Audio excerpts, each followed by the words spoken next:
احييك انت بالذات. اسمك ايه؟ اتفضل. والله لعبت الفضل، بالله عليك. والله العظيم لعبت الفضل والخاحه.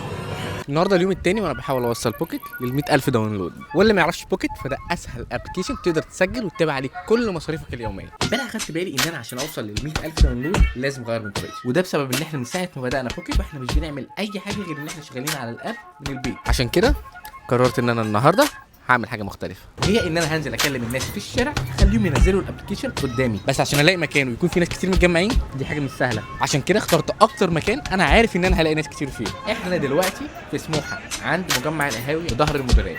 المفروض دلوقتي بقى ان انا اخش على كل جروب من دولت اكلمهم على الابلكيشن واخليهم ينزلوه.